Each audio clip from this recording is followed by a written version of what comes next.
Russia ने Ukraine के दारकूमत कैफ पर जवाबी फ़िज़ाई हमला कर दिया है। यूक्रेनी मेयर के मुताबिक रात भर कैफ पर फ़िज़ाई हमले जारी रहे। ये हमला यूक्रेन की जानिब से रशिया पर किए गए 300 से ज़ायद ड्रोन हमलों के जवाब में किया गया है। ये हमला एक ऐसे वक्त में हुआ जब सऊदी अरब के शहर जद्दा में यूक्रेन और अमेरिका के दरमियान मुज़ाकरात भी जारी थे। मुज़ाकरात में यूक्रेन और रशिया के दरमियान 30 रोज़ा जंग बंदी पर इतफाक़ कर लिया गया। दोनों ममालिक ने बातचीत के बाद मुश्तरका बयान में कहा है कि यूक्रेन ने फौरी तौर पर 30 रोज़ के लिए जंग बंदी के मंसूबे को तस्लीम कर लिया है। अमरीकी वज़ीर ख़ारिजा मार्को ने यह कहा है कि वो अब रशिया को पेशकश करेंगे और अब गेंद रशिया ही के कोर्ट में है। यूक्रेन के सदर भी सऊदी अरब में मौजूद थे, लेकिन उन्होंने मुज़ाकरात में हिस्सा नहीं लिया। यूक्रेन के सदर का कहना है कि जंगबंदी एक पॉजिटिव तजवीज़ है। बातचीत में यूक्रेन के लिए सिक्योरिटी की ज़मानत के मुख्तलिफ पहलुओं पर भी बातचीत की गई। दोनों फरीकैन के दरमियान यूक्रेन में मादनियात के हवाले से जामे मुआहदे को जल्द अज जल्द मुकम्मल करने पर भी इतफाक़ हो गया। अमेरिकी सदर प्रेसिडेंट डोनाल्ड ट्रंप ने रशिया और यूक्रेन के दरमियान मुकम्मल जंगबंदी कह रहे हैं कि अब उम्मीद नज़र आ रही है। ज़रा देखिए ब्रिगेडियर वकार, रशिया की जानिब से सीज़ फायर के लिए क्या शराइत रखी जा सकती हैं? रशिया का डे वन से ही स्टांस है 2014 से कि यूक्रेन जो है वो डीमिलिटराइज है, नेटो की मेंबरशिप नहीं मिलेगी, ना European Union, basically should exist as a neutral state between Russia और जो है यूरोप में। और ये आपको याद होगा 2014 में मैदान से पहले जब ये आप कहने काइंड ऑफ साजिश की गई, प्रो रशियन प्रेसिडेंट थे, इनको उतारा गया और फिर एक काइंड ऑफ रेवोल्यूशन आया, उसका बहुत ज्यादा नुकसान हुआ है। ऑन ग्राउंड ये है कि they have lost the war, west और यूक्रेन को तो आप कहने कुर्बानी का बकरा बनाया गया।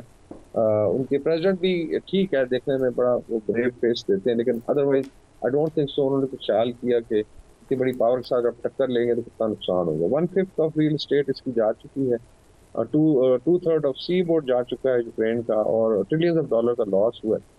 इवन जो मिनरल्स की बात हो रही है तो ज्यादा तो उसी इलाके में जहाँ पे रशिया है। तो मेरे ख्याल में इनको 2014 में अकल आती है अगर वेस्ट को और नेटो को, और आई वुड से जो न्यू लिबरल कबाल है वेस्ट में, और ये वॉर की तरफ न जाते तो चीजें शायद बहुत बेहतर होती हैं। आज यूक्रेन भी इंटैक्ट होता और एक अच्छी आप कह लें दोनों तरफ जो है लेट्स से रिलेशनशिप रहती। लेकिन वॉर में गए जी, अगर if you allow me, president Donald Trump ने ये कहा है कि यूक्रेन पर जो है हमने उसको तैयार कर लिया है, उम्मीद करते हैं कि रशिया भी तैयार हो जाएगा सीज़ फायर पर।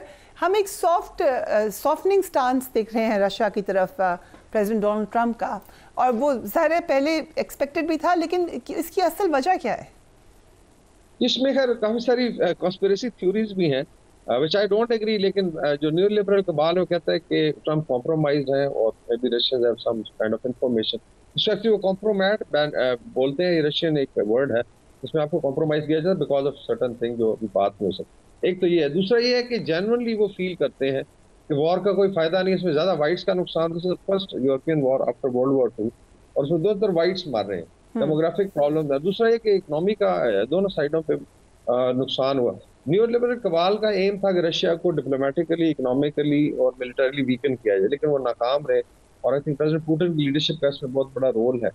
बाकी जो है आई थिंक एक और एफर्ट जो कर रहे हैं प्रेसिडेंट ट्रंप के, जो रशिया चाइना का एक स्ट्रॉन्ग रिलेशनशिप और बॉन्ड इसमें वो अवे किया जाए, बिकॉज ये कुछ उनके स्ट्रेटेजिस्ट हैं लाइक जॉन मार्शाइमा ने एडवाइस किया जी कि आप इनके साथ बना के रखें और चाइना आपका असल हरीफ है।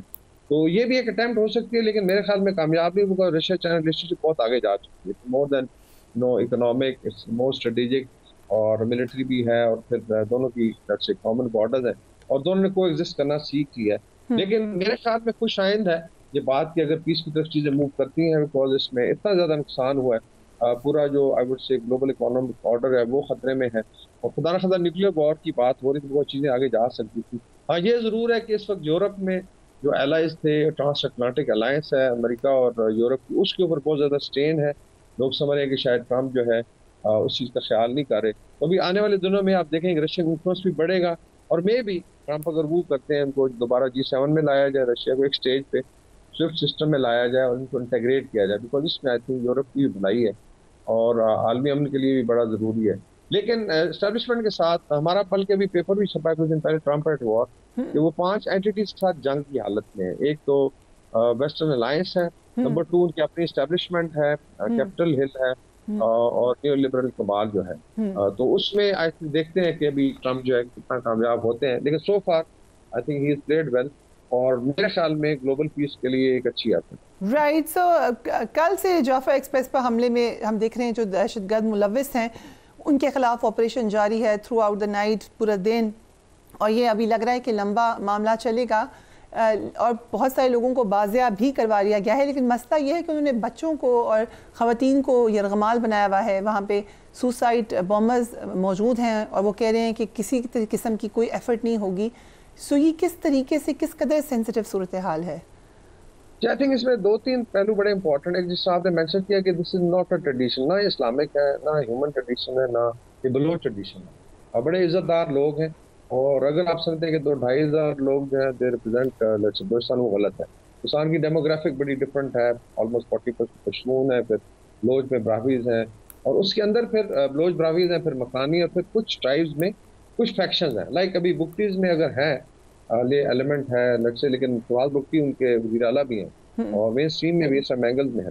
तो एक तो स्टीरियोटाइपिंग है। दूसरा मेरे ख्याल में जो बीएलए ने अपना नुकसान किया है, जो आई एम श्योर को पता है, एक मेजर ऑपरेशन अभी होने जा रहा है विद इन बलोच सर्कल्स। बहुत ज्यादा रिजेंटमेंट थी कि जी ये आपने काम गलत किया है, और पहले भी सुन्नियों को टारगेट किएगा, पंजाबियों को और पश्तून को, कि आप एक इतनी इंक्लूजिंग वाला माहौल पैदा करें। बलूचिस्तान में चल नहीं सकता, because Balochistan is not really owned by Baloch, नाम ठीक है उसका, बट बहुत सारी कमिटियां रहती हैं।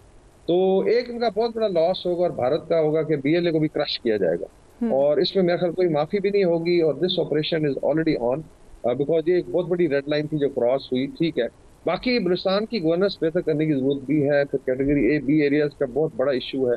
टाइम पीपल डोंट अंडरस्टैंड कि जस्ट इमेजिन के डॉडर की अपनी पुलिस जो है वो नहीं जा सकती थी रेस्क्यू करने, बिकॉज ये एरिया जो है वो उनकी म्यूनिसिपल बाउंड्री से बाहर। सिब्बी की पुलिस अपनी म्यूनिसिपल बाउंड्री के बाहर नहीं जा सकती, क्वेटा की पुलिस नहीं जा सकती। तो वहाँ लेवीज काम करती हैं जो सरदारों के पास है, mainly all the under deputy commissioner. तो ये भी मेरे ख्याल खत्म होना चाहिए। बाकी आगाज हुकूक बलूचिस्तान में ये चीजें लाई गई थी, एक लीवरेज दिया गया, तो उसका नुकसान हुआ। Right, and talking of India, Indian channels in particular, वो तो इस तरीके से इसको कवरेज कर रहे हैं, उन लोगों को बुला के टाइम दे रहे हैं जिनका कोई ताल्लुक ही नहीं है बलूचिस्तान से, वो भागे हुए हैं। ये जो इंडियन इंटरेस्ट हमें बड़ा वाज़े तौर पे एक दफ़ा फिर नजर आया है, इसको कैसे हम केटर करेंगे? ना सिर्फ इंटरेस्ट बल्कि लगता है कि दे आर द प्रॉब्लम। जी जी, बेसिकली इसमें अभी कोई शक वाली बात नहीं। पहले कुलभूषण यादव का ब्लैक एंड व्हाइट केस है, अभी जो इन्वॉल्वमेंट है, और टाइम आप फाइंड करेंगे कि ऑपरेशन होता है, साथ लाइव कमेंट्री शुरू हो जाती है। Basically India is an insecure state, इतना बड़ा मुल्क है। बांग्लादेश में चेंज आई, वो रोना रो रहे हैं, पाकिस्तान के साथ तो वैसी मुखासमत है, श्रीलंका है, हर जगह दे वुड लाइक कि जी नेबरहुड में ना आग लगी रहे, और उस पर दे फील वेरी हैप्पी क्योंकि हम बड़े स्ट्रॉन्ग हैं। हालांकि I think this is insecurity born out of 2000 years of slavery. 800 साल मुसलमानों की हुकूमत है और ये जा नहीं सकती। बाकी ये जरूर है कि इसमें प्रॉक्सी वॉर चल रही है। साउथ अफगानिस्तान अभी एक ट्रायंगल बनी हुई है, अफगानिस्तान, इंडिया और जो दहशतगर्द तंजीमें हैं पाकिस्तान में, और पाकिस्तान को अटैक करने की कोशिश की। लेकिन मेरे ख्याल में ये 2025 विल बी डिसाइसिव, और ये बीएलए तो अभी आप लिख लें इंशाल्लाह, it will be crush to the last man अगर ये हथियार नहीं डालते।